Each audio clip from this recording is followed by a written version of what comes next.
shu yerga ekilganmi? Bu yerga ekilgan, mana bular bilan unab yopib qo'yilgan edi mana bu. Ustini mana bilan yopib qo'yilgan edi.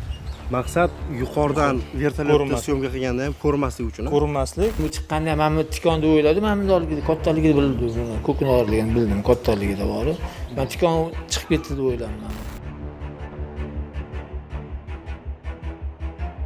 Millarda voqea joyidan eksklyuziv reportaj. Aynan mana shu yerda ustlari yopilgan giyohvand modda borligi aniqlandi. Bu voqea Toshkent tumani Bahor mahallasi hududidagi xonadonlarning birida sodir bo'lgan. Ma'lumotlarga ko'ra, gumonlanuvchilar giyohvand modda ustini mana bu kabi metal va plyonkalar, qolaversa yog'ochlar bilan o'rab yopib qo'yishgan.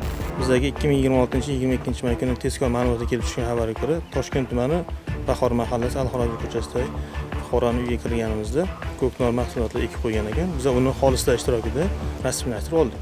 Ayni paytda bizning oyog'imiz ostida 435 tup ko'knor giyohvandlik vositasi turibdi. Gumonlanuvchi esa bu moddalarni o'zim iste'molim uchun deya ta'kidlamoqda. Yana ham o'rganamiz holatni, vaziyatni.